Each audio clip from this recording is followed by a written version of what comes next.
Sumainyo ang Panginoon. At sumainyo rin. Ang mabuting balita ng Panginoon ayon kay San Lucas. Papuri sa iyo, Panginoon. Isang araw ng pamamahinga, naparaan sina Jesus sa triguhan. Ang kanyang mga alagad ay nangitil ng uhay at kanilang kinain ang mga butil matapos ligisin sa kanilang mga kamay. Bakit ninyo ginagawa sa araw ng pamamahinga ang ipinagbabawal ng kautusan? Tanong ng ilang Pariseo. Sinagot sila ni Jesus, hindi ba ninyo nabasa ang ginawa ni David nang magutom siya at ang kanyang mga kasama? Pumasok siya sa bahay ng Panginoon, kumuha ng tinapay na handog sa Diyos at kumuha nito o kumain nito. Binigyan pa niya ang kanyang mga kasama. Bagamat ayon sa kautusan, ang mga saserdote lamang ang may karapatang kumain niyon. At sinabi pa niya sa kanila, ang araw ng pamamahinga ay nasa ilalim ng kapangyarihan ng Anak ng Tao. Ang mabuting balita ng Panginoon. Pinupuri ka namin, Panginoong Hesukristo. Magsiupo po ang lahat. Isang mapagpalang umaga po sa inyong lahat. Sabado na naman, tuling araw para sa linggo ng ating pong pinagdiriwang na 22 linggo sa karaniwang panahon. Bago po tayo muling magpatuloy, atin po muling balikan at alalahanin ang mga aral na ibinigay sa atin ng ating pong Panginoon. Nung Lunes, sa kwento natin sa Ebanghelyo, nang siya po ay magbalik sa kanyang sariling bayan at magpahayag ng kasulatan, may mga namangha sa kanyang mga kababayan niya, pero mayroon din naman mga taong hindi siya matanggap sa kanyang husay o galing sa pangangaral. Kung kaya, nasabi ni Kristo na walang sariling propeta ang tinatanggap sa sariling bayan. Nagalit po ang kanyang mga kababayan at halos siya ay ihulog sa bangin. Pero ang ginawa ni Jesus, dumaan siya sa kalagitnaan nila at umalis. Na pinapaalala sa atin na may mga pagkakataon na minsan may mga tao talagang pipigilan ka na gawin kung ano ang mabuti, pipigilan ka na maging mahusay, pero hindi mo kinakailangan maglaan ng maraming panahon at pati energy mo para lamang magustuhan kanila.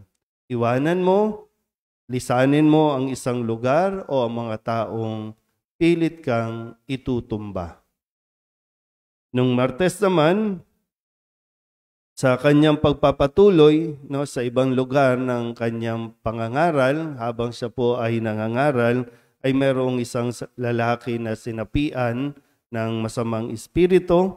At itong sinapiang ito, itong masamang espiritu ay ipinagsigawan kung sino siya. Sabi na, kilala ka namin, ikaw ang anak ng Diyos. Pero pinatahimik ito ni Jesus. Sinabihan lang niya na manahimik ka, lumayas ka sa taong yan, at nilisan ng masamang espiritu yung lalaki. Kung kaya, ang sabi po doon, nanggilalas silang lahat at nagsabi sa isa't isa, anong uri ng pangungusap ito? Makapangyarihan at mabisa. Nung Miyerkules naman, ang sabi sa kwento natin, dahil nga,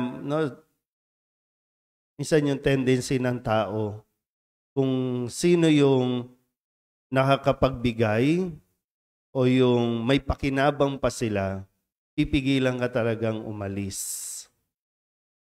Pero sabi ni Kristo, dapat ko ring ipangaral sa ibang bayan ang mabuting balita tungkol sa paghahari ng Diyos. Bagamat ang karanasan ng mga tao nakakapagpagaling sa Jesus, mayroon silang nakukuha kay Jesus na iba dun sa nais na ipakilala ni Jesus. Walang iba kundi yung paghahari ng Diyos. Hindi lang basta yung himala o pagpapagaling, pagpapalayas ng demonyo ang makita nila kay Jesus, kundi kilalanin nila si Jesus at tanggapin ang kanyang ipinangangaral, ang mabuting balita. At nung Webes, sa kanya pong pagtuturo, nakilala niya na at ipinakilala sa atin yung unang apat na alagad. Sino yung unang apat? Sino yung unang apat na alagad? No. Unang apat. Dalawang magkapatid yan. Si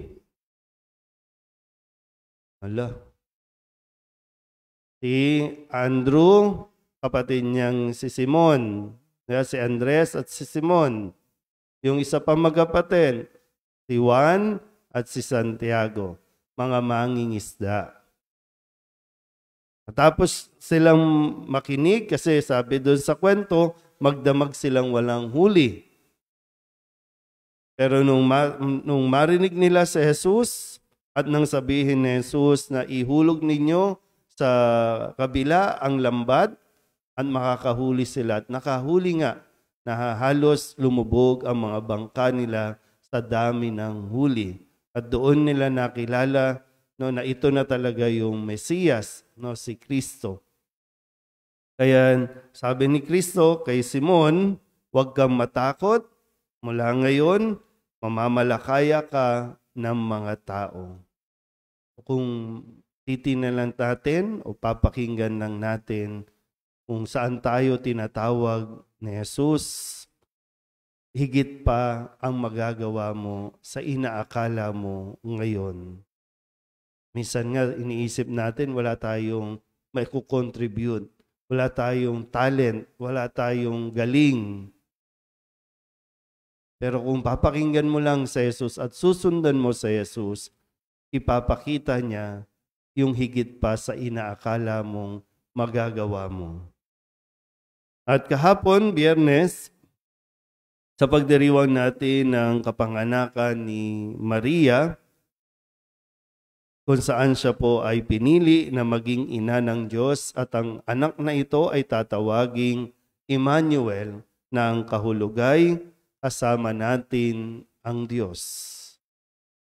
Sabihin niyo nga po, Emmanuel, kasama natin ang Diyos.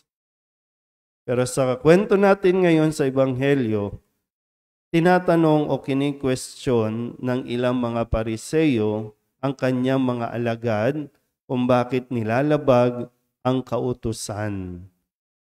Kaya ang sagot ni Jesus, ang araw ng pamamahinga ay nasa ilalim ng kapangyarihan ng anak ng tao. Kadalasan po, mas mahigpit pa tayo sa Diyos. Minsan yung mga rules and regulations, yung mga ipinapatupad nating batas sa simbahan, minsan mga sarili na nating point of view, mga POV na tinatawag, mga sarili nating agenda, paniniwala, na lumalayo tayo ng husto sa kung ano ang utos na ibinigay ng Diyos. Ulitin ko, maraming pagkakataon, mas mahigpit pa tayo sa Diyos. 10 lang ang ibinigay na bawal, na wag nating gagawin. Pero ang tao, dagdag ng napakaraming batas o bawal. Bawal yan, bawal to, bawal to. Kaya lalo tuloy, napapalayo ang Diyos. Ang mga utos, katulad ng utos sa araw ng pamamahinga, ay ibinigay para talaga tayo magkaroon at mapalapit sa Diyos at sa ating kapwa. Yung tumitigil muna tayo, humihinto muna tayo para magbalik tayo sa Diyos sa pakikinig natin. Kaya medyo tingnan natin, baka masyado tayong nagiging rigid sa pagpapatupad ng mga batas. Yung mga batas nga ngayon, no? Minsan talagang hindi mo maintindihan. May batas na kung ano-ano. Pati confidential fund, may batas na rin. Sinong gumagawa? Sino at para saan? Yan ba ay makakatulong sa buhay ng tao o mas lalo tayong napapahirap? So, ganun din sa atin, no? Sana po patuloy natin na pagnilayan mabuti.